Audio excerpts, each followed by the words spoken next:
സൂരജെ, നീ എന്തൊക്കെയാ ഈ പറയുന്നത്? എനിക്കൊന്നും മനസ്സിലാവുന്നില്ല.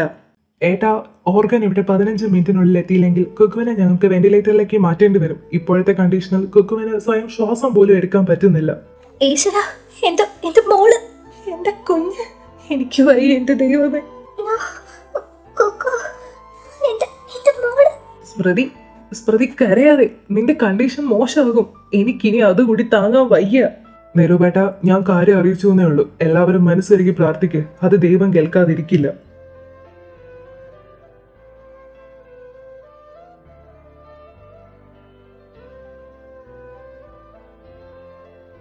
ഡോക്ടർ, കൃതികയുടെ ബ്ലഡ് പ്രഷർ കൺട്രോൾ ചെയ്യാൻ പറ്റുന്നില്ല. ഈശ്വര, Jeevan uncle, we need your help please. ഞാൻ വരാം. ജീവേട്ടാ. ഏയ്, നമ്മുടെ മോക്കൊന്നും വരില്ല. ഞാൻ അതിന് സമ്മതിക്കില്ല. അച്ഛൻ വന്നേ, നമുക്ക് ആ ഓർഗൻ കൊണ്ടുവരുന്ന വണ്ടിയുടെ ഡ്രൈവറിനെയോ മറ്റോ കോണ്ടാക്ട് ചെയ്യാൻ നോക്കാം. രാഹുൽ, പ്രിയ, പ്ലീസ് ഇവരെ ഒന്ന് നോക്കിക്കോണേ. ചേച്ചി കരയാതെ. ആരാ സ്മൃതി ഇത്?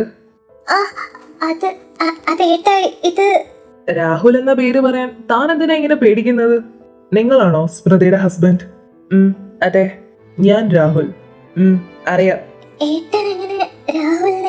നിങ്ങളെ ഇവിടെ വെച്ച് കാണുമെന്ന് ഞാൻ കരുതിയില്ല. ഞാൻ മോൾക്ക് സുഖമില്ലാത്തത് കൊണ്ട് കാണിക്കാൻ വന്നതാ. അപ്പോഴാ സ്മൃതിയെ കണ്ടത്. എന്റെ വിവാഹം കഴിഞ്ഞു. ആ നിൽക്കുന്നത് എന്റെ ഭാര്യ പ്രിയ. അത് ഞങ്ങളുടെ മോള് കൃതിക.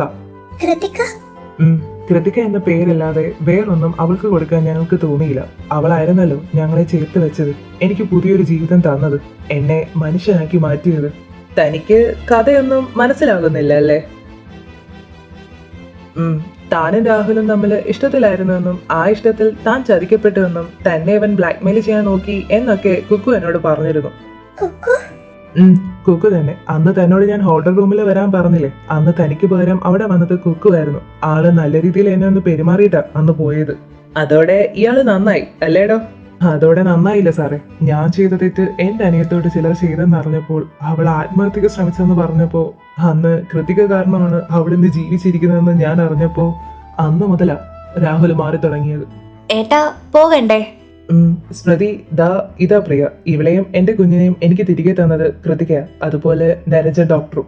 നിങ്ങൾ എന്തൊക്കെയാ ഈ പറയുന്നത്? എനിക്കൊന്നും മനസ്സിലാവുന്നില്ല. സ്മൃതി ചേച്ചി നെട്ടണ്ട. ചേച്ചിയെ പോലെ തന്നെ രാഹുലേട്ടനെ പ്രണയിച്ചവളാ ഞാനും. അവസാനം ഒരു സമ്മാനം എന്റെ വയറ്റി തന്നിട്ട് രാഹുലേട്ടൻ പോയി. ആ സമയത്ത് ഞങ്ങളുടെ വീട്ടിലെ കഷ്ടപ്പാട് മനസ്സിലാക്കി ഞങ്ങളെ സഹായിച്ചത് കൃതികയാണ്. എന്റെ പ്രസവത്തിന് ആ പാവം കയ്യിൽ കിടന്ന വള പോലും ഉരി തന്നു.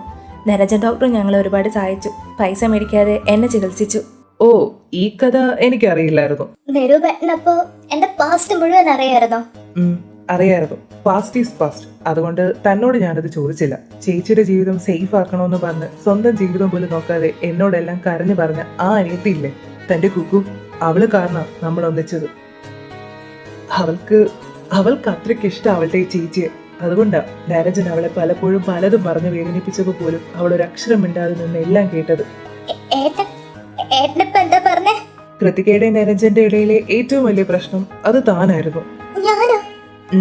അന്ന് കുക്കു രാഹുലിനെ കാണാൻ ഹോട്ടലിൽ പോകുന്നത് നരജൻ കണ്ടായിരുന്നു. അന്ന് അവൻ ഇവരെ രണ്ടാളെയും കണ്ട് തെറ്റിദ്ധരിച്ചു. കുക്കു അപ്പോഴും തന്നെ കുറച്ചൊരു വാക്ക് പോലും അവനോട് പറഞ്ഞില്ല. അവന്റെ കുത്തുവാക്കുകൾ കേട്ട് ആ പാവം എല്ലാം സഹിച്ചു ശപിച്ചു നിന്നു. തനിക്ക് വേണ്ടി, തന്നെ സേഫ് ആക്കാൻ വേണ്ടി അവൾ എന്റെ നാവിനെ വിലങ്ങിട്ടു. ആരും ഒന്നും അറിയരുതെന്ന് പറഞ്ഞു.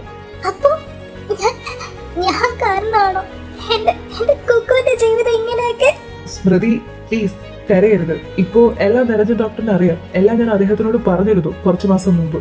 അപ്പോ നരജൻ ഇപ്പം സത്യം എന്താന്ന് അറിയാവോ? എല്ലാം അറിയാം. അപ്പോ അതിന്റെ കുറ്റബോധമാവും അവൻ ഈ മാറ്റങ്ങളൊക്കെ.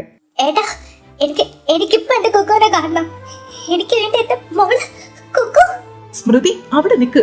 സ്മൃതി പ്ലീസ്, അവൾക്കിപ്പോ വേണ്ടത് പ്രാർത്ഥനയാ. താൻ പ്രാർത്ഥിക്കും അവൾ തിരികെ വരാൻ. കുക്കുവിന് എന്തു പറ്റി? ഒരു സർജറി ഉണ്ട്, കുറച്ച് സീരിയസ് ആണ്. എല്ലാം അറിഞ്ഞിട്ടും ഏട്ടൻ പോലും എന്നോട് വിദ്യയാക്കുവായിരുന്നല്ലേ? ഒരിക്കലുമില്ല. എന്റെ സ്മൃതി എനിക്ക് ഒരുപാട് ഇമ്പോർട്ടന്റ് ആണ്. എന്റെ ജീവിതത്തിൽ എനിക്ക് കിട്ടിയതിൽ വെച്ച് ഏറ്റവും പ്രഷ്യസ് ആണ് നിന്നെ എനിക്ക് നഷ്ടപ്പെടുന്നത്. അതെനിക്ക് സഹിക്കാനാവില്ല സ്മൃതി. നീയാണ് എന്റെ എല്ലാം.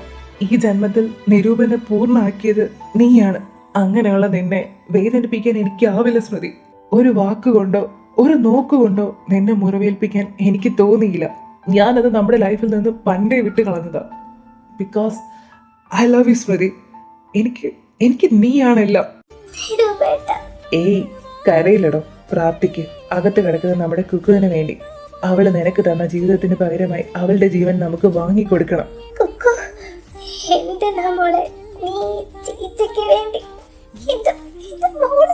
നിങ്ങളെങ്കില് പൊയ്ക്കോ. ഞങ്ങള് സർജറി കഴിഞ്ഞിട്ട് പൊയ്ക്കോളാം.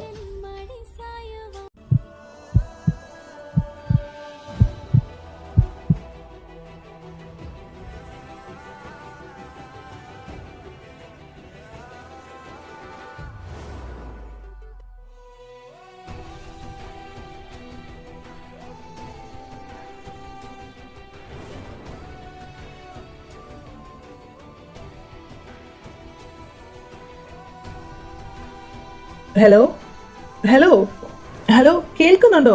നിങ്ങൾ എവിടെ എത്തി? ഹലോ, എന്താ മോനെ, കോള് കണക്ട് ആവുന്നില്ല അച്ഛാ.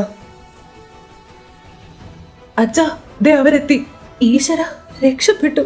ഡോക്ടർ പ്ലീസ് ഒന്ന് വേഗം. പേഷ്യന്റിന്റെ കണ്ടീഷൻ അല്പം സീരിയസ് ആണ്.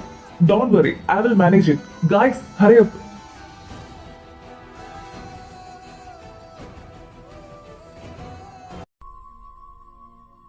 Thank god. ചന്തു, നീ വന്നല്ലോ. ഡോണ്ട് വറി ഡോ. Come, let's start.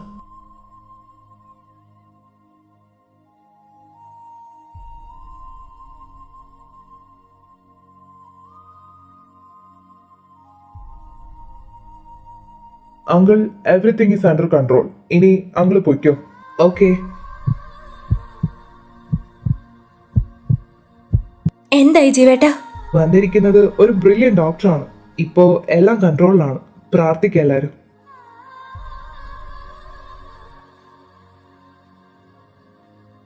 ഞാൻ ഞാൻ നിന്നെ ഒരുപാട് ആഗ്രഹിക്കുന്നുണ്ട് കുക്കു. നീ എന്റേത് മാത്രം ആവണമെന്ന് ഞാൻ കൊതിക്കുന്നുണ്ട്. വാവേ, നിരഞ്ജൻ നിനക്ക് വേണ്ടി കാത്തിരിക്കുക. നിങ്ങൾ ഒന്നാവുന്നത് എനിക്ക് കാണണം. എൻ്റെ നിരഞ്ജനെ നിന്നെ ഏൽപ്പിച്ചിട്ട് വേണം എനിക്ക് പോകാൻ. അതുകൊണ്ട് എൻ്റെ വാവ തിരിച്ചു വരണം. നിന്റെ കിച്ചേട്ടന് വേണ്ടി, അവൻ്റെ കൂടെ ജീവിക്കാൻ വേണ്ടി. അവനെ തനിച്ചാക്കില്ല എന്ന് നീ എനിക്ക് വാക്ക് തന്നതാ. ചന്തു, പൾസ് റേറ്റ് കുറഞ്ഞു വരുക. നോർമൽ ആയിക്കോളും. നീ സെഡേഷൻ കൊടുത്തോ.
ഇനി നീ നോക്കിക്കോളൂല്ലോ.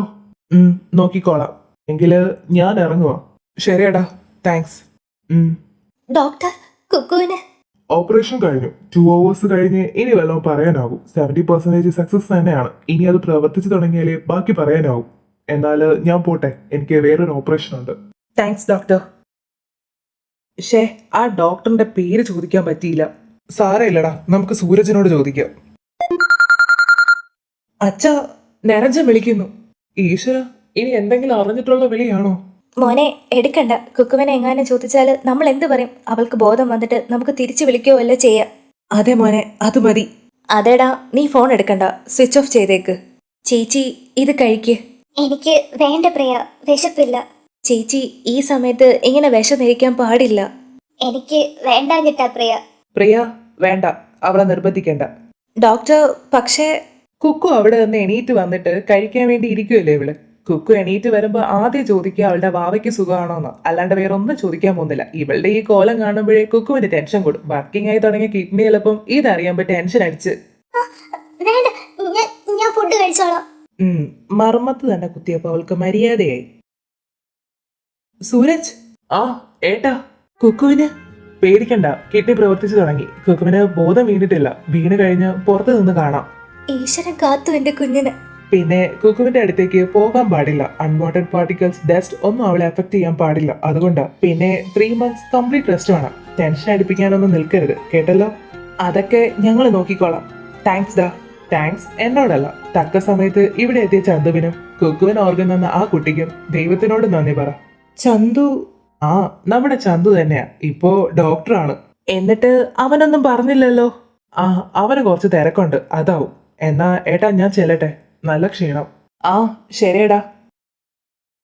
ഒരു മഴ പെയ്തു തോർന്ന പോലെയുണ്ട്. ഒരു മഴയെ പെയ്തു തീർന്നിട്ടുള്ളൂ. ഇനിയും ഒരു പേമാരി ബാക്കിയാണ്.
Production.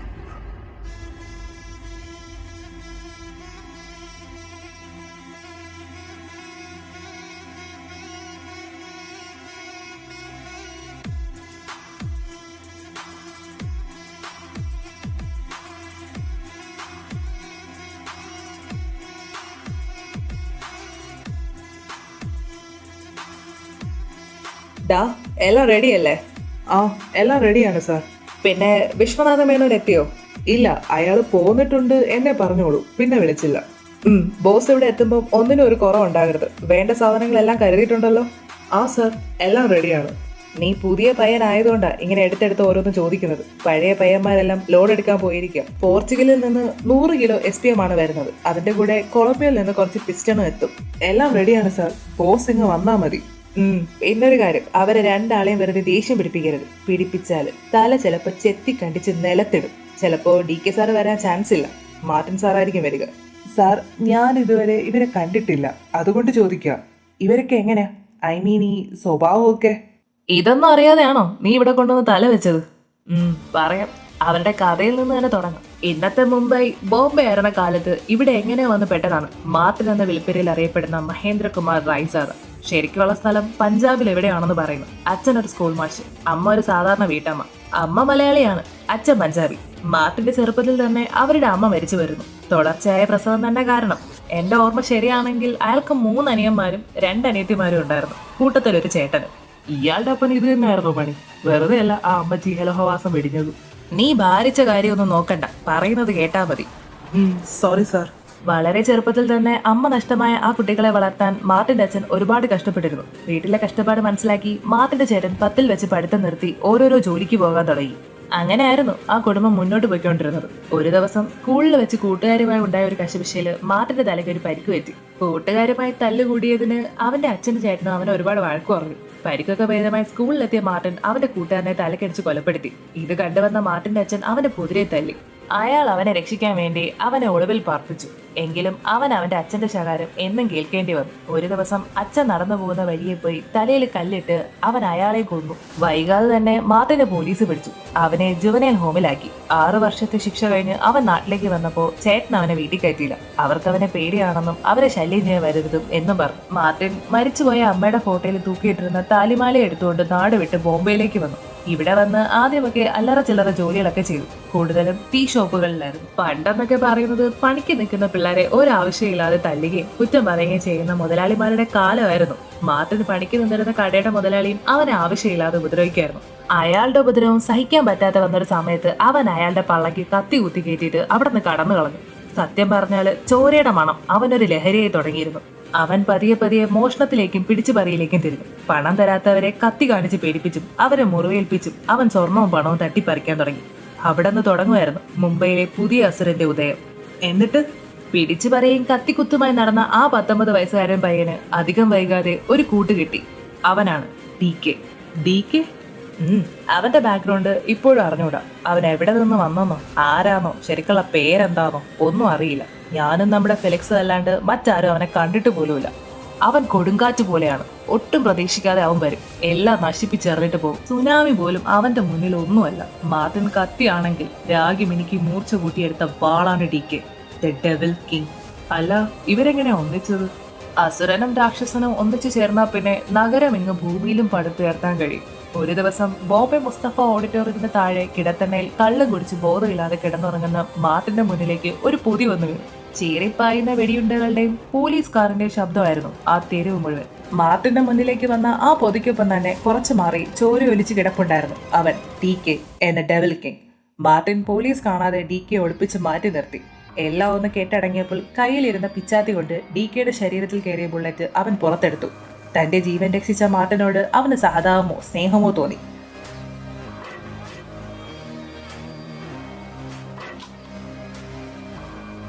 കുഴൽപ്പണക്കാരുടെയും drugs മാഫിയകളുടെയും ഏജന്റായി പ്രവർത്തിക്കുകയായിരുന്നു DK. അപ്പോൾ മാർട്ടിനെയും അവൻ കൂടെ കൂട്ടി. ആദ്യമൊക്കെ സഹായിക്കാനായി ചുവടർപ്പിച്ച മാർട്ടിനും DKയും പുതിയൊരു ലോകം അവർക്ക് വേണ്ടി പണിയാൻ തുടങ്ങി. തന്ത്രപരമായി കയ്യുകൊണ്ടും ചങ്കൂറ്റം കൊണ്ടും രണ്ടാളും സ്വന്തം സാമ്രാജ്യം കെട്ടിപ്പൊക്കി. DKയുടെ ശക്തി മാർട്ടിനും മാർട്ടിന്റെ ശക്തി DKയുമായി മാറി. വെറും 2 വർഷം കൊണ്ട് അവന്മാർ ഈ മുംബൈ സിറ്റി ഒന്നാകെ കൈയടക്കി. എതിരിടാൻ വന്നവരേക്ക് വെട്ടി നിർത്തിയ ശീലമേ ഉള്ളൂ അവർക്ക് രണ്ടാൾക്കും. അതുകൊണ്ടാണ് അവരെ DMART എന്ന് എല്ലാവരും വിളിക്കുന്നത്. ഇത് വല്ലാത്ത ടെററാണല്ലോ സാർ. ടെറർ ഇതൊന്നുമല്ല. DK, the double king. അവനാണ് ഈ സംഘത്തിന്റെ ബുദ്ധിരാക്ഷസൻ. അരോഗന്റ്, റൂട്ട്, കണിങ്, ദ ഫ്ലഷ് ഈറ്റർ. പെണ്ണിന്റെ മാംസത്തിനോടൊഴികെ അവന് മറ്റെല്ലാത്തിനോടും ഒരു തരം കൊതിയാണ്. ചുവപ്പ് എന്ന നിറം അവന്റെ ലഹരിയാണ്. മനുഷ്യന്റെ ജീവന് അവന് പുല്ല് വിലയാണ്. അവനെതിരെ നിൽക്കുന്നവരോട് അവൻ ഒരു ദയം തോന്നില്ല. കാരണം അവനൊരു പിശാചാണ്. കാളകുട സർപ്പത്തേക്കാൾ വിഷമുള്ള ഒരു പാമ്പാണ് അവൻ. The dirty game player, the drug mafia king, the devil king. അപ്പോ മാർട്ടിൻ ഇവൻ ചെറ്റാണെങ്കിൽ അവൻ വെറും നാറിയാണ്. എന്ന് വെച്ചാൽ അവൻ ഒരിക്കലും ഒന്നിനോടുള്ള ആർത്തി തീരില്ല. അതിപ്പോ മദ്യമായാലും പണമായാലും പെണ്ണായാലും. DK വെച്ച് നോക്കുമ്പോൾ പച്ചയ്ക്ക് പറഞ്ഞാൽ തന്തയ്ക്ക് പറക്കാത്തവന്റെ സ്വഭാവം കാണിക്കുന്നത്. DK കാര്യം ചോദിച്ച ശേഷമേ കൊല്ലുകയുള്ളൂ. പക്ഷെ ഇവൻ കാര്യവും കാരണവും അറിയാതെ ചുട്ടരിച്ച് കളയുന്ന കൂട്ടത്തില.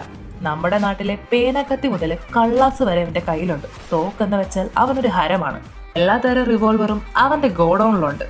അരോഗൻ, flirty king, most dangerous like a missile, magnetic negotiator, most wanted criminal, invisible distributor. അങ്ങനെ വിശേഷണങ്ങൾ ഒരുപാടാണ് അവന്. അവന് ഓരോ ദിവസവും പുതച്ചു മുടി കിടക്കാൻ ഓരോ രാജ്യത്തിന്റെ വില കൂടിയ ബ്ലാങ്കറ്റുകൾ വേണം. പെണ്ണിന്റെ ഉടലിനോട് ഇത്രയേറെ ആർത്തിയുള്ള ഒരു വെറിപിടിച്ച നായ വേറെയില്ല. അവന്റെ കണ്ണ് ഏതെങ്കിലും പെണ്ണിന്റെ ദേഹത്ത് തട്ടിയാൽ മതി. അതിന്റെ ജീവിതം ഒന്നെങ്കിൽ അവന്റെ കിടപ്പറയിൽ, അല്ലെങ്കിൽ മണ്ണിനടിയിൽ. അതാണ് കണക്ക്. അങ്ങനെ എത്ര പെൺകുട്ടികൾ. സാർ എങ്ങനെയാ ഇവിടെ വന്ന് പെട്ടത്? അറിയാതെ വന്ന് പെട്ടതാ ഈ ചതുപ്പില്. ഒരു വട്ടം ഇവിടെ വന്ന് പെട്ടാൽ പിന്നെ ഇറങ്ങി പോകാൻ പറ്റില്ലടോ. പോകാൻ നോക്കിയാല് കുടുംബ അടക്കവന്മാര് കത്തിച്ചു കളയും. എന്റെ വിധി. വിശ്വനാഥൻ സർ.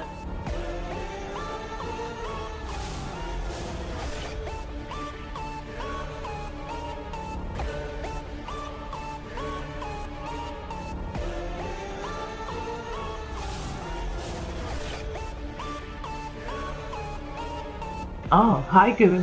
Hello sir. ഒരുപാടായല്ലോ കണ്ടിട്ട്. ഓരോരോ തിരക്കായി പോയി കെവിൻ. അല്ല, DK മാർട്ടിൻ എത്തിയോ? DK സാറിന്റെ കാര്യം കൺഫേം അല്ല. മാർട്ടിൻ സാർ ഇപ്പൊ വരും. ഞാൻ ഹോസ്പിറ്റലിലേക്കുള്ള കുറച്ച് എക്യുപ്മെന്റ്സ് വാങ്ങണം എന്നൊക്കെ പറഞ്ഞ ഇങ്ങോട്ട് പോകുന്നത്. വൈകാതെ തിരികെ എത്തണം. ആ ഓക്കെ. അല്ലണോ, തന്റെയൊക്കെ DK സാർ എന്താ ഇത്രയും നാളായിട്ട് എന്റെ മുന്നിലൊന്ന് പ്രത്യക്ഷപ്പെടാത്തത്? അതങ്ങനെ ഒരു മുതലാ സാറേ, ഞങ്ങൾക്ക് പോലും ശരിക്കൊന്നും കാണാൻ പറ്റിയിട്ടില്ല. ദേ മാർട്ടിൻ സാറ് വരുന്നു.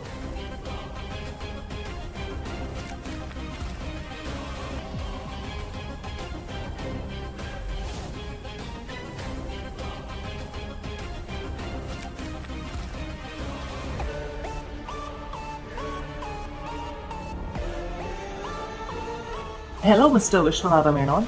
Hello sir. അല്ല, DK സാർ വന്നില്ലേ? ഇല്ല, അവൻ ഡൽഹിയിൽ നിന്ന് പോകത്തേ ഉള്ളൂ. മറ്റന്നാൾ രാവിലത്തേക്ക് ഇങ്ങെത്തും. വരൂ, നമുക്ക് അകത്തിരുന്ന് സംസാരിക്കാം. സാർ, കോഫി എടുക്കട്ടെ? No, I just need a black label. Mister വിശ്വനാഥന്? എനിക്കൊന്നും വേണ്ട സാർ. ഓക്കെ, അപ്പൊ എനിക്ക് മാത്രം മതി. Okay sir. അപ്പോ പറയൂ മിസ്റ്റർ വിശ്വനാഥൻ, എന്താണ് ഇപ്പോഴത്തെ കറണ്ട് സിറ്റുവേഷൻ? ആകെ പെട്ടിരിക്കുക. അളിയനും പെങ്ങളും മക്കളും കൂടി ഹോസ്പിറ്റലിൽ വന്ന് കയറിയതിൽ പിന്നെ ചരക്കെടുക്കലും കൊടുക്കലും ഒക്കെ വലിയ പാടാ. അളിയന്റെ മൂത്ത മോനെ കൊണ്ട് വലിയ പ്രശ്നമില്ല, പക്ഷെ ഇളയവൻ, അവനെ കൊണ്ട് സഹിക്കാൻ വയ്യ. എങ്കിൽ അവനെ അങ്ങ് തീർത്തൂടെ? അത് പറ്റില്ല. അങ്ങനെ സംഭവിച്ചാൽ അത് ഞാനാണെന്ന് എല്ലാവർക്കും കത്തും. മാത്രമല്ല, എന്റെ മോൾക്ക് അവനെന്ന് വെച്ചാൽ ജീവന. അവനെ കൊണ്ട് എന്റെ മോളെ കെട്ടിച്ചിട്ട് ആ ഹോസ്പിറ്റലിൽ സ്വന്താക്കാന്ന് ഓർത്തിരുന്നപ്പോഴാ ഇടിത്തി പോലെ അവൻ ആ പെണ്ണിനെ പോയി കെട്ടിയത്, ആ കൃതിക്ക്. ആ കെട്ടിപ്പോയില്ലേ വിശ്വനാഥൻ, ഇനി അത് മാറ്റാനൊന്നും പറ്റില്ലല്ലോ. ഇനി തന്റെ മോളെ വേറെ ആർക്കെങ്കിലും കെട്ടിച്ചു കൊടുക്ക്. അല്ല, ബൈ ദ ബൈ, തനിക്കൊരു മോളുണ്ടെന്ന് ഞാൻ അറിഞ്ഞില്ലല്ലോ. ഫോട്ടോ ഉണ്ടോ തന്റെ കയ്യില്? ഇപ്പൊ അങ്ങേര് മോളുടെ ഫോട്ടോ എടുത്ത് കാണിച്ചിട്ടുണ്ടെങ്കിൽ ആ പെണ്ണിന്റെ ജീവിതം അവിടെ കൊണ്ട് തീർന്നു. ആ ഉണ്ട് സാർ. ദാ ഇതാ. വാവ്, ഷീ സോ സെക്സി. ആരും രുചിച്ചു നോക്കാത്ത മാമ്പഴമാണല്ലോ ഈ മാമ്പഴം. ഞാൻ തന്നെ ഒന്ന് രുചിച്ചു നോക്കും. ആ, മോള് മെഡിക്കൽ കുട്ടിയാണല്ലോ. എന്താ പേര്? മീനാക്ഷി. Meenakshi, nice name. ആ, വിശ്വനാഥൻ വിഷമിക്കണ്ട. മോളുടെ കല്യാണം യോഗ്യനായ ഒരാളെ കൊണ്ട് തന്നെ നമുക്കങ്ങ് നടത്തിക്കളയാം. സാർ, DK സാറാണ്. Give it to me. Hello DK. ആ മാർട്ടിൻ, എന്റെ ഫ്ലൈറ്റ് 30 മിനിറ്റ്സ് ലേറ്റ് ആണ്. ഞാൻ കുറച്ച് വൈകും സിംഗപ്പൂർ എത്താൻ. നീ ടൈം പോലെ വന്നാൽ മതി. Take care. ഓക്കെടാ, ബൈ. സോ മിസ്റ്റർ വിശ്വനാഥൻ, ഇനിയിപ്പം നമ്മുടെ കാര്യം എങ്ങനെയാ? സാർ, അളിയനും പിള്ളേരും ഇവിടെ നിന്ന് പോയാലും മാത്രമേ പഴയ പോലെ കാര്യങ്ങൾ നമ്മുടെ വഴിക്ക് വരും. അവരധികം വൈകാതെ പോവും. പിന്നെ നമ്മുടെ ബിസിനസ്സിന് വലിയ പ്രശ്നമൊന്നും ഉണ്ടാകില്ല. താൻ പറയുന്നതൊക്കെ എനിക്ക് മനസ്സിലാവുന്നുണ്ട്. പക്ഷേ വിശ്വനാഥ മേനോനെ, കൂടിപ്പോയാൽ 6 മാസം. അതിനുള്ളിൽ തന്റെ അളിയനെയും പരിവാരങ്ങളെ പാക്ക് ചെയ്തില്ലെങ്കിലേ ഞാൻ അവരെ പാക്ക് ചെയ്യും, തന്നെയും ചേർത്ത്. അപ്പൊ ശരി കെവിൻ. സാർ, ഇവർക്ക് സാധാരണ കൊടുക്കുന്ന ചരക്കിൽ നിന്ന് 3 കിലോ കൂട്ടിയിട്ടേക്കാൻ പറഞ്ഞു DK. Okay sir. And one more thing, ഇത്രയും യാത്ര ചെയ്തുകൊണ്ടാണെന്ന് തോന്നുന്നു നല്ല ബോഡി പെയിൻ. എന്റെ ദേഹം തടവാൻ ഒരു ഫിലിപ്പിയൻ ബ്ലാങ്കറ്റ് അങ്ങ് ഓർഡർ ചെയ്തേക്ക്. Okay sir. മിസ്റ്റർ വിശ്വനാഥൻ, അപ്പോ you can leave now. I am really tired. Okay sir. എന്റെ പൊന്ന് സാറേ, സാർ അല്ലാണ്ട് വേറെ ആരെങ്കിലും മാർട്ടിൻ സാറിന് സ്വന്തം മോളുടെ ഫോട്ടോ കാണിക്കോ? ഇപ്പൊ സാറ് പറഞ്ഞില്ലേ നിങ്ങളെ പാക്ക് ചെയ്യുന്നു. അതിലാദ്യം പാഴ്സലായിട്ട് എടുക്കാൻ പോകുന്നത് സാറിന്റെ മോളെ ആയിരിക്കും. സൂക്ഷിച്ചോ, ചെകുത്താൻ അയാള്. ഇയാൾക്ക് അറിയില്ല മാർട്ടിൻ സാറിനെ. അവൻ ചെറ്റയാണെങ്കിലേ ഞാൻ അതിലും വലിയ ചെറ്റയാടാ കെവിനെ. അയാള് പറഞ്ഞതിന്റെ അർത്ഥം എന്താ? എന്തായാലും ആ കൊച്ചിന്റെ കാര്യത്തിൽ തീരുമാനമായിട്ടുണ്ട്.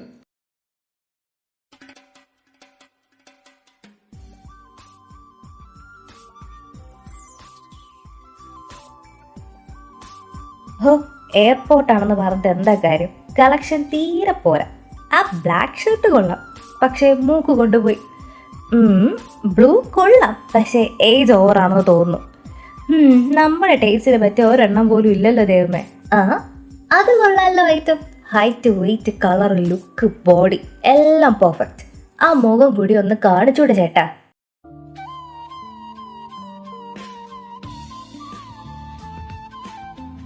ഈശ്വര, ഇങ്ങേരെന്താ ഇവിടെ? ഹലോ, ആരിത്? കോഴിക്കുഞ്ഞോ? കൊക്കി കൊക്കി, ഇതെങ്ങോട്ടാ? ഹലോ, എടോ ഡോ അനു, ഡി കോഴിക്കുഞ്ഞെ. എന്താ? താൻ എന്നെ പേടിപ്പിച്ച് കളഞ്ഞല്ലോ. ഇങ്ങനെ റിലേ പോയി നിന്നാലേ ആരായാലും പേടിക്കും. ഇതെങ്ങോട്ടാ തമ്പുരാട്ടി കുറ്റി പറിച്ച്? അതെ, കുറ്റി പറിച്ചോണ്ട് പോകാൻ ഞാൻ എന്താ വല്ല പശു എരുമയാണോ? അത് പിന്നെ എനിക്ക് അറിഞ്ഞൂടെ നീ പശു എരുമയൊന്നും അല്ല, നല്ല ഒന്നാന്തര ചിക്കൻ പീസാണെന്ന്. ചിക്കൻ പീസ് തന്നെ. ചൂടാവാതെ പെണ്ണെ, ഞാനൊരു സത്യം പറഞ്ഞതല്ലേ. ഞാൻ കണ്ടിരുന്നു അതിലെ ഇതിലേ പോകുന്ന ആമ്പിള്ളേരെ ഏണി വെച്ച് വായി നോക്കുന്നത്. അതെ, അതൊരു കലയാണ്. താനും ഇതൊക്കെ ചെയ്തിട്ടുണ്ടാവുമല്ലോ. പിന്നെ ഇഷ്ടം പോലെ ബാംഗ്ലൂരിലും ലണ്ടനിലും മുംബൈയിലും ഒക്കെ വെച്ച് ഞാൻ നോക്കാത്ത പെമ്പിള്ളേരില്ല. നോട്ടം മാത്രമേ ഉള്ളൂ അതോ? നിന്റെ ചാട്ടം എങ്ങോട്ടാന്ന് എനിക്ക് മനസ്സിലായി. പക്ഷെ ഞാൻ ആ പരിപാടിക്ക് പോയിട്ടില്ലടി ഉണ്ടകണ്ണി. ഹോ, ഭാഗ്യം. എന്തോന്ന്? ഏയ് ഒന്നുമില്ല. അല്ല, കൊക്കരക്കണ്ണൻ ഇത് എങ്ങോട്ടാ? സിംഗപ്പൂര് ഒരു മീറ്റിംഗ് ഉണ്ട്, റെഡ് ക്രോസിന്റെ. താനോ? ഞാൻ ജർമ്മനിക്ക് പോവുക. അല്ല, കേരളത്തിൽ നിന്ന് ഫ്ലൈറ്റ് ഇല്ലാഞ്ഞിട്ടാണോ സാറി ഡൽഹിയിൽ വന്ന് ഫ്ലൈറ്റ് കയറിയത്? ഞാനൊരു 3 ആഴ്ചയായിട്ട് ഇവിടെ ഉണ്ടായിരുന്നല്ലോ, കുറച്ച് പ്രോഗ്രാംസ് ഉണ്ടായിരുന്നു. അപ്പോ പോകുമ്പോ ഇവിടെ ഒന്ന് പോകാന്ന് വെച്ചു. അല്ല, തന്റെ ഫ്ലൈറ്റ് എടുക്കാറായോ? എവിടെന്ന്? 1 മണിക്കൂർ ലേറ്റ് ആണ്. ആ, എന്റെ 30 മിനിറ്റ്സ് ലേറ്റ് ആണ്. എങ്കിലും വാടോ കൊക്കരക്കണ്ണ, നമുക്ക് കുറച്ച് കത്തിയടിക്കലാവാം. ഓ ആയിക്കോട്ടെ, സമയം പോകണ്ടേ. മനു, ഡാ മനു, ആ എന്താടാ പറ. നീ പറഞ്ഞ പോലെ ഞാൻ രാജേഷ് അയച്ച CCTV ഫുട്ടേജും അതിന്റെ ടൈമും ഡേറ്റും എല്ലാം കളക്ട് ചെയ്തു. And there is a biggest mistake happened. നമുക്ക് വേണ്ടി ദൈവം ഒളിപ്പിച്ചു വെച്ച ആ കയ്യൊപ്പ്. എന്താടാ പറ. മാധുരി മരിച്ച ഡേറ്റും മാധുരിയുടെ പോസ്റ്റ്മോർട്ടം റിപ്പോർട്ട് നടന്ന ഡേറ്റും ആ CCTV വിഷ്വലിൽ നിന്ന് കളക്ട് ചെയ്ത ഡേറ്റും മൂന്നാണ്. വാട്ട്? ഓഗസ്റ്റ് 16-നാണ് മാധുരിയും ആ വീഡിയോയിൽ കാണുന്ന കുട്ടിയും അപകടത്തിൽപ്പെട്ടിരിക്കുന്നത്. അതിന്റെ പിറ്റേന്ന് രാത്രി മാധുരി CNC ഹോസ്പിറ്റലിൽ അഡ്മിറ്റ് ചെയ്തിട്ടുണ്ട്. അതായത് ഓഗസ്റ്റ് 17-ന്. അതും ബ്രെയിൻ ഡെത്ത് എന്ന പേരിലാണ് അഡ്മിറ്റ് ചെയ്തിരിക്കുന്നത്. ദെൻ അതിന്റെ 2 ദിവസം കഴിഞ്ഞ്, അതായത് ഓഗസ്റ്റ് 20-ന് മാധുരിയുടെ പോസ്റ്റ്മോർട്ടം നടന്നിരിക്കുന്നത്. ബാംഗ്ലൂർ വെച്ച് മധുവിന് ആക്സിഡന്റ് ആയെങ്കിൽ ബാംഗ്ലൂരിലുള്ള ഏതെങ്കിലും ഹോസ്പിറ്റലിലല്ലേ അവൾ അഡ്മിറ്റ് ചെയ്യുക? അല്ലാണ്ട് കോട്ടയത്തുള്ള ഹോസ്പിറ്റൽ വരെ കൊണ്ടുപോകേണ്ട ആവശ്യം എന്താ? അതും CNC ഹോസ്പിറ്റല്. അപ്പോ അതിലെന്തോ ദുരൂഹതയില്ലേ? Same doubt. ഒരു പക്ഷേ മാധുരി ഇവിടെ വെച്ചല്ല കൊല്ലപ്പെട്ടതെങ്കിൽ എന്തായാലും അവളെ അപകടപ്പെടുത്താൻ വന്നവരുടെ മോട്ടീവ് മറ്റെന്തോ ആണ്. ഈ ഒരു ദൗത്യത്തിൽ നമ്മളെ ഹെൽപ്പ് ചെയ്യാൻ ഒരാൾ കൂടി വരും. ആര്? ഞാൻ പറഞ്ഞിട്ടില്ലേ നിന്നോട് രാജേഷിനെ കുറിച്ച്? അവൻ തന്നെ. അവന് നമ്മളെക്കാളും കൂടുതലായിട്ട് എന്തൊക്കെയോ ഈ കേസിനെ കുറിച്ച് അറിയാം. പക്ഷെ അവൻ പുറത്ത് പറയുന്നില്ല. പിന്നെടാ, എന്തുകൊണ്ടാ രാജേഷ് മധുവിന്റെ കേസ് അന്വേഷിക്കുന്നത്? ആവോ, ആർക്കറിയാം. അവൻ വരുമ്പോ ചോദിക്കാം. പിന്നെ നീ എന്നോട് പറഞ്ഞില്ലേ മാധുരി താമസിച്ച ഫ്ലാറ്റിന്റെ CCTV ഫുട്ടേജ്? അത് ഞാൻ നോക്കിയായിരുന്നു. ആൻഡ് അതൊരു നല്ല മൂവ്മെന്റ് ആയിരുന്നു. എന്താ ഉണ്ടായേ? CCTV ഫുട്ടേജ് നോക്കുന്ന കൂട്ടത്തിൽ തന്നെ ഞാൻ അവിടെ വർഷങ്ങളായി താമസിച്ചിരുന്ന ഒരു അമ്മച്ചിയെ പരിചയപ്പെട്ടു. നളിനി എന്ന അവരുടെ പേര്. അവര് പറയുന്നത് എന്താന്ന് വെച്ചാല് മാധുരിയുടെ കൂടെ ഒരു പെൺകുട്ടി ആ ഫ്ലാറ്റിൽ താമസിച്ചിരുന്നു എന്നാ. ആ കുട്ടിയുടെ എന്തെങ്കിലും ഡീറ്റെയിൽസ് അവർക്കറിയാവോ? ഫോട്ടോയോ നാടോ വീടോ അങ്ങനെ എന്തെങ്കിലും? അതൊന്നും അവർക്ക് അറിയില്ല. പക്ഷേ 2 കാര്യങ്ങൾ അറിയാം. എന്ത് കാര്യങ്ങൾ? Her name is Kritika Jayakumar and she is a fashion designing student. അപ്പോ അത്? യെസ്, നരജന്റെ കൃതിക തന്നെ. നമ്മുടെ ഊഹം ശരി തന്നെയായിരുന്നു. അതിന്റെ കൂട്ടത്തില് ഞാൻ ഒന്നുകൂടെ ഇത് കൺഫേം ചെയ്യാൻ വേണ്ടി അവിടെയുള്ള ഫാഷൻ ഡിസൈനിങ് ഇൻസ്റ്റിറ്റ്യൂട്ടിൽ ഒന്ന് പോയി അന്വേഷിച്ചു നോക്കി. മാധുരി അവിടെ താമസിച്ചിരുന്ന ടൈമിലെയും കൊല്ലപ്പെട്ട ആ സമയത്തെ കാലയളവിലുള്ള റെക്കോർഡ്സ് നോക്കിയപ്പോൾ കൃതിക ജയകുമാർ എന്ന കുട്ടി അവിടെ പഠിച്ചിട്ടുണ്ട്. 7 മാസത്തോളം അവൾ അവിടെ ഉണ്ടായിരുന്നു. പക്ഷേ ഓഗസ്റ്റ് 13-ന് ശേഷം ആ കുട്ടി ക്ലാസ്സിൽ ചെന്നിട്ടില്ല. That means Kritika Jayakumar is clearly connected with this case. പിന്നെ പറയണോ മാഷെ, എന്താണ് ഈ സിംഗപ്പൂർ മീറ്റിന്റെ ലക്ഷ്യം? അങ്ങനെ പ്രത്യേകിച്ചൊന്നുമില്ല. എനിക്ക് വളരെ വേണ്ടപ്പെട്ട ഒരു ഫ്രണ്ടുമായിട്ട് ഒരു മീറ്റിംഗ് ഉണ്ട്. ഓഹോ, മനസ്സിലായി. ഒരു സീക്രട്ട് മീറ്റിംഗ് അല്ലേ ഗേൾ ഫ്രണ്ടുമായിട്ട്? ഹൈ, ഒന്ന് പോയടോ. എനിക്ക് ഗേൾ ഫ്രണ്ട് ഒന്നുമില്ല. ആഹാ, കൊള്ളേണ്ട സ്ഥാനത്ത് തന്നെ കൊണ്ടു. അപ്പോ ഇത് ഗോളില്ലാത്ത ഗോൾ പോസ്റ്റ് ആണ്. അനു, ഇത് നിനക്ക് കിട്ടിയ പെനാൽറ്റി ആണ്, വെച്ച് കാച്ചിക്കോ. ഹലോ മാഡം, ഇതെന്താ സ്വപ്നം കാണുവാണോ? ഏയ്, ഞാൻ വെറുതെ. അല്ല, ഇയാളുടെ വീട്ടില് കല്യാണം ഒന്നും ആലോചിക്കുന്നില്ലേ? താൻ എന്താ എന്നെ കെട്ടിക്കാൻ ഇറങ്ങിക്കുവാണോ? അതല്ല മാഷെ, നിങ്ങളുടെ ചേട്ടന്മാരൊക്കെ കെട്ടില്ലേ, എന്നിട്ടും നിങ്ങളെങ്ങനെ സിംഗിൾ അടിച്ച്? തന്റെ ചേച്ചി അനിയത്തെയൊക്കെ കെട്ടിയില്ലേ, എന്നിട്ട് താനെന്താ കെട്ടാതെ ഇങ്ങനെ നടക്കുന്നത്? അതെനിക്ക് മൂഡ് തോന്നാഞ്ഞിട്ടാ. മൂഡ് നോക്കി കഴിക്കാനേ? ഇതെന്താ ഫലൂഡയോ? ഓ, ഞാനൊന്നും ചോദിച്ചില്ല എന്റെ പൊന്നപ്പി. ഏത് നേരത്താണോ എന്തോ. ഡോ, താൻ ആരെങ്കിലും പ്രേമിച്ചിട്ടുണ്ടോ? ഓ പിന്നെ, എനിക്ക് വേറെ പണിയില്ല. ഹാ, ഞാൻ കാര്യമായിട്ട് ചോദിച്ചതാ മാഡം. എന്നെ പ്രേമിച്ചേ അടങ്ങൂ എന്ന് പറഞ്ഞ് നടക്കുന്ന ഒരുത്തനെ ഞാൻ ഇതുവരെ കണ്ടിട്ടില്ല. അതുകൊണ്ട് നോ ലവ്, ഒള്ളി വായ്നോട്ടം. ഓ അങ്ങനെ. അല്ല, മാഷിനി ആരെങ്കിലും, ഐ മീൻ എനി ഡിങ്കോൾഫി? ആ ചിരിയില് എന്താ ഉണ്ടല്ലോ. ആരാ തേച്ചേ? കറണ്ട് സ്റ്റാറ്റസ് എന്താ? കോംപ്ലിക്കേറ്റഡ്. എന്ന് വെച്ചാല് പിരിഞ്ഞോ നിങ്ങള് തമ്മില്? അതോ ഒന്നിച്ചാലല്ലേ പിരിയൂ? അതെന്ത് കഥയാ? എനിക്ക് അവളെ ഇഷ്ടമാണെന്നുള്ള കാര്യം അവൾക്കറിയില്ല. ഓ അങ്ങനെ. മറ്റേതല്ലേ വൺ വേ ലൈൻ? എത്ര നാളായി? കുറച്ചായി. ആരാള്? ആ, അത് പറയൂല മോളെ. പറഞ്ഞിട്ട് പോ. അതിന് സമയമായിട്ടില്ല. ഞാനിതുവരെ ആരോടും അത് പറഞ്ഞിട്ടില്ല. പക്ഷേ തന്നോടത് പറയേണ്ടി വരുമെന്ന് തോന്നുന്നു.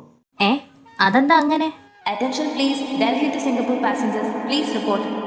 എന്റെ ഫ്ലൈറ്റ് വന്നു. ബാക്കി കഥ ഇനി കാണുമ്പോ പറയാം. എന്തൊരു കഷ്ടം ഇത്. രസം കയറി വന്നപ്പോഴേക്കും രസമല്ല, സാമ്പാർ. നീ പന്ത് റെഡിയാക്കി വെച്ചോ. മിക്കവാറും നിനക്കൊരു ഗോൾ അടിക്കേണ്ടി വരും. ഏ എന്തോന്ന്? ഒന്നുമില്ല എന്റെ പൊന്നു മോള്. ഇവിടെ കിടന്ന് കണ്ണി കണ്ട ചെക്കന്മാരെ വായി നോക്കാതെ അടുത്ത ഫ്ലൈറ്റിന് ഇന്ത്യ വിട്ടോണം. പോടാ പട്ടി. നീ പൊടി കോഴിക്കുഞ്ഞ്. See you next time. Bye. ഷേ, മനസ്സിലൊരു ലഡു പൊട്ടിച്ചിട്ടാണല്ലോ ആ കൊരങ്ങൻ പോയത്. അതിന്റെ കൂടെ ഒരു പടക്കവും പൊട്ടിച്ചു. എന്നാലും ആരായിരിക്കും ആ പെണ്ണ്? നീ എനിക്ക് ആരെന്നും നിനക്ക് എന്റെ ജീവിതത്തിലെ വാല്യൂ എന്തെന്നും എനിക്ക് മാത്രമേ അറിയൂ. ആരും കാണാതെ, നീ പോലും അറിയാതെ മനസ്സിൽ കുഴിച്ചു മൂടിയ എന്റെ പ്രണയം അത് അവൾ മാത്രമായിരുന്നു. അവൾക്ക് മാത്രമേ എന്റെ പ്രണയത്തിന്റെ കഥ അറിയൂ. എന്നിട്ടും ഞാൻ നിന്നെ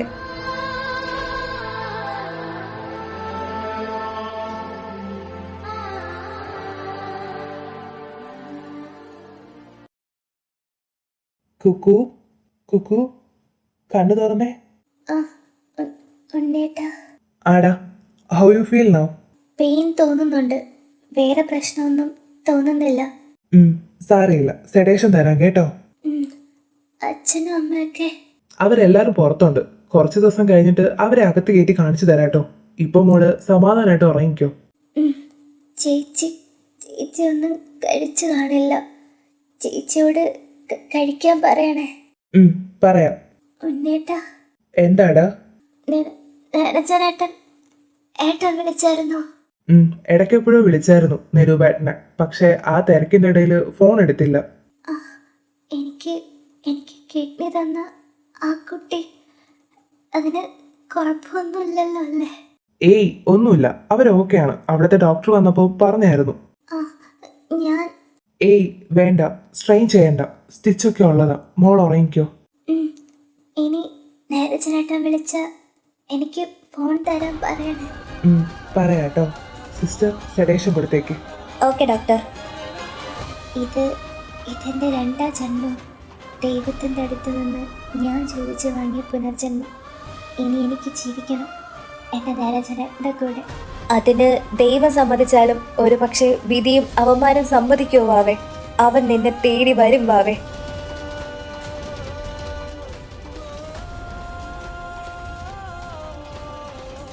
വേണ്ട വേണ്ട, അവളെ ഒന്നും ചെയ്യല്ലേ. ഞാൻ കാല് പിടിക്കാം. ഒന്നും ചെയ്യണ്ട. നിങ്ങൾ പറയുന്നതൊക്കെ ഞാൻ ചെയ്തോളാം. അവളെ ഒന്നും ചെയ്യല്ലേ പ്ലീസ്.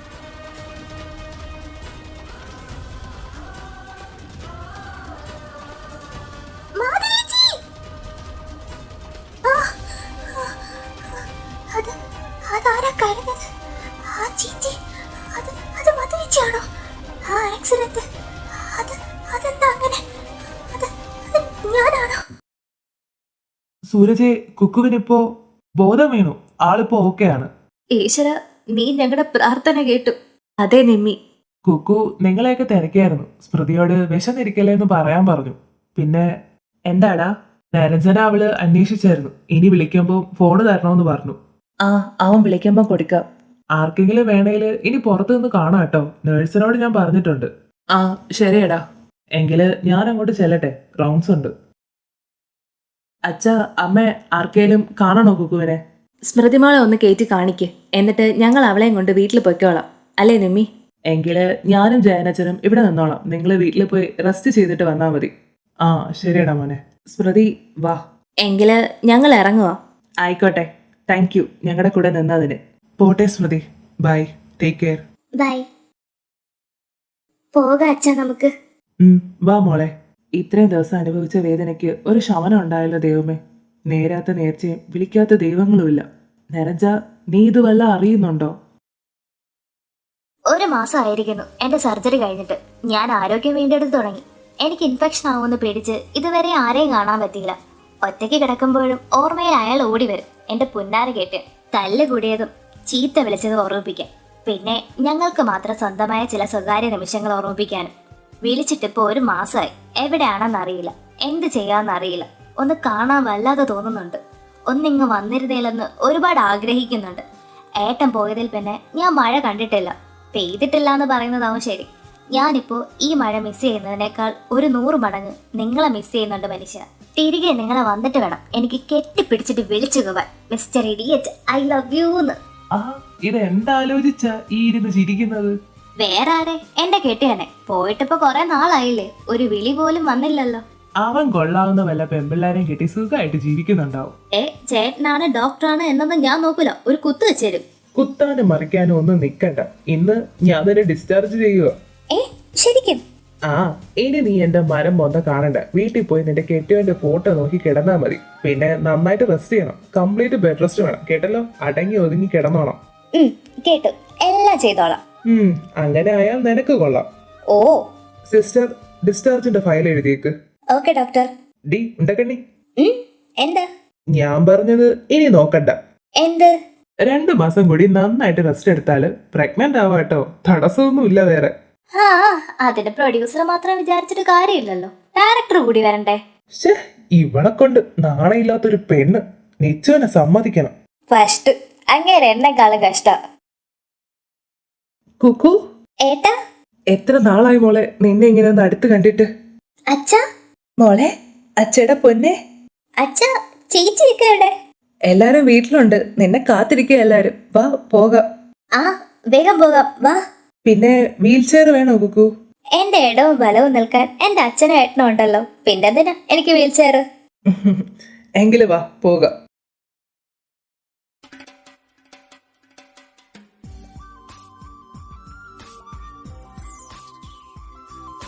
ദേ, വീട്ടിൽ ചെന്നാലും അടങ്ങി ഒതുങ്ങി ഇരുന്നോണം. പിന്നെ നിന്റെ ഫൈനൽ എക്സാമിന്റെ ഡേറ്റ് വന്നു. എക്സാം എഴുതുന്നുണ്ടോ? പിന്നെ എഴുതാതെ 3 കൊല്ലം പീലി ജൂടി പോയതാ ഞാൻ എക്സാം എഴുതും. അതൊക്കെ നമുക്ക് റെഡിയാക്കാം. ഇപ്പോ ഹെൽത്ത് നോക്കാം ആദ്യം.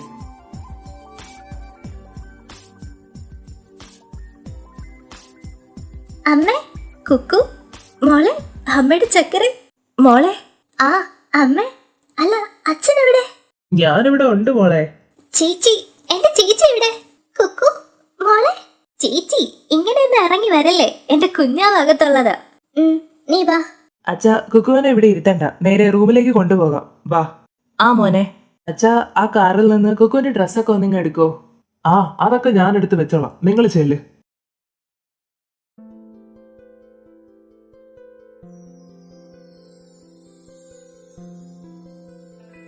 മോള് കിടന്നോ, ഞങ്ങള് പോയി ഫുഡ് കൊണ്ടുവരാം.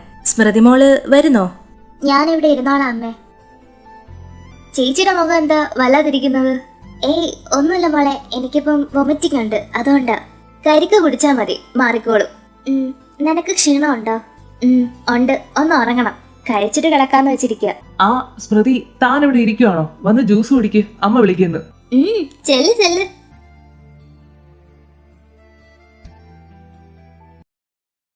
നമ്മുടെ മുറി ഞാൻ ഒരുപാട് മിസ് ചെയ്തു കേട്ടോ. പക്ഷെ അതിലും കൂടുതൽ ഞാനിപ്പോ നിങ്ങളെ മിസ് ചെയ്തോണ്ടിരിക്കുക ചേട്ടാ. എപ്പോഴാ നിങ്ങളൊന്ന് വരാ? Hello, advocate Urmilanandan. ആ മാഡം, ഞാൻ നരഞ്ജനാണ്. ആ നരഞ്ജൻ, നാട്ടിലെത്തിയോ? ഇല്ല മാഡം. ഞാൻ തന്റെ ഡിവോഴ്സ് പേപ്പേഴ്സ് എല്ലാം റെഡി ആക്കിയിട്ടുണ്ട്. ഇനി നിങ്ങൾ രണ്ടും കൂടി ഒരു മ്യൂച്വൽ പെറ്റീഷൻ ഫയൽ ചെയ്താൽ everything will be on track. ആ ഓക്കെ മാഡം, ഞാൻ അതൊന്ന് അറിയാൻ വിളിച്ചതാ.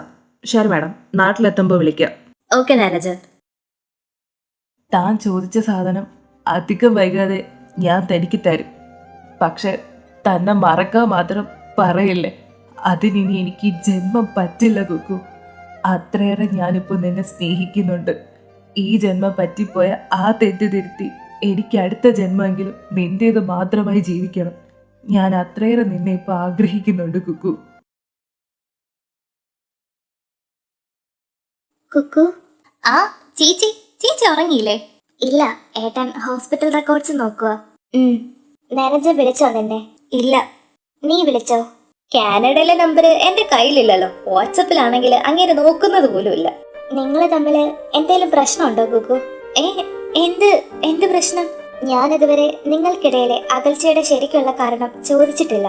പക്ഷേ ഇപ്പൊ ചോദിക്കോ? എന്താ കാര്യം? ഏയ് ഒന്നുമില്ല ചേച്ചി, അത് ഞങ്ങൾ വെറുതെ. ഇത്രയൊക്കെ ആയിട്ടും സത്യം പറയരുത് കേട്ടോ. ചേച്ചി എന്താ ഈ പറയുന്നേ? ഞാനല്ലേ നിങ്ങളുടെ ജീവിതത്തിലെ പ്രശ്നങ്ങൾക്ക് തുടക്കം? ചേച്ചിയോ? എനിക്ക് വേണ്ടി നീ അന്ന് രാഹുലിനെ കാണാൻ ഹോട്ടലിൽ പോയതിന്റെ അന്ന് മുതലല്ലേ നിങ്ങൾക്കിടയിലെ പ്രശ്നങ്ങൾ തുടങ്ങിയത്? ചേച്ചി ചേച്ചി ഇതെങ്ങനെ? എല്ലാരും എന്നോടെല്ലാം പറഞ്ഞു കുക്കു. ഇത്രയൊക്കെ വേദന തിന്നിട്ട് നീ എന്തിനാടി എന്നോടൊരു വാക്ക് പറയാതിരുന്നത്?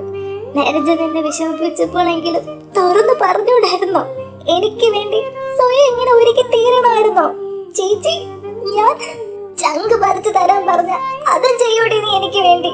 ചേച്ചി, എന്തിനാ മോളെ നീ ഇങ്ങനെ സ്വയം ഒരുക്കി തീർന്നത്? എന്തിനു വേണ്ടിയാ നീ ഇത്രയും വലിയ കാര്യം എന്നിൽ നിന്നും മറച്ചു വെച്ചത്? എന്തിനാ നീ എന്നെ ഇങ്ങനെ സ്നേഹിക്കുന്നത്? ചേച്ചി ഇങ്ങനെ കരയല്ലേ, എനിക്ക് ചേച്ചി കരയുന്നത് സഹിക്കാൻ പറ്റില്ല. കുക്കു മോളെ, നീ എന്നോട് ക്ഷമിക്ക്. ഞാൻ കാരണമല്ല നിനക്ക്. അങ്ങനെ പറയില്ല ചേച്ചി. ചേച്ചിക്ക് വേണ്ടിയല്ല, നമുക്ക് വേണ്ടി. ഞാൻ നീ ഒന്നാ.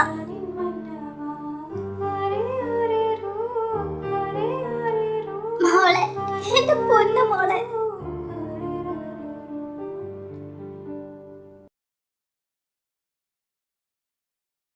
ഇപ്പൊ ആള് പെർഫെക്റ്റ് ഓക്കെ, ഇനി ഒന്നും പേടിക്കാനില്ല.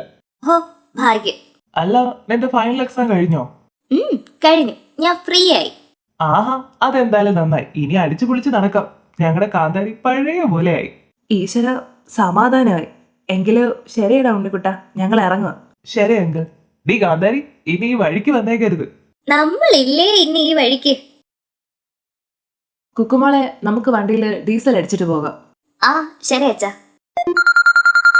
അച്ഛാ, ഞാനിപ്പോ വരാം. ചേച്ചിയാ? ആ ശരി മോളെ. ഹലോ ചേച്ചി. ആ കേക്കാം, പറഞ്ഞോ. എന്താ, മാങ്ങയോ? ആ വാങ്ങാം. ആ ശരി. അല്ല, ഞങ്ങൾ അങ്ങോട്ട് വരുവാ. ആ ശരി എന്നാ. അയ്യോ സോറി ചേട്ടാ, കണ്ടില്ല. Really sorry.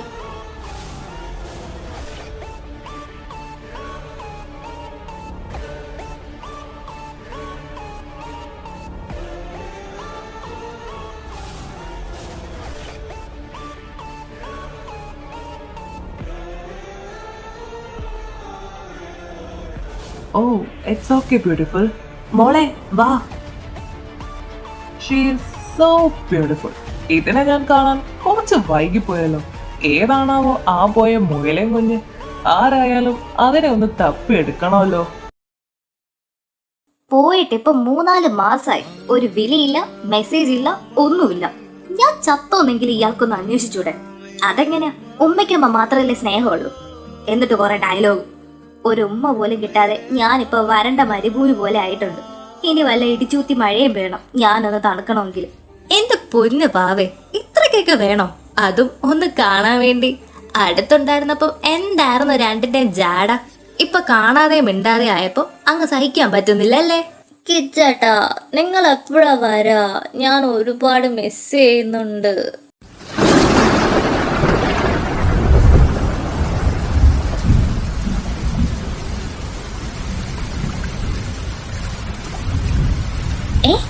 മഴ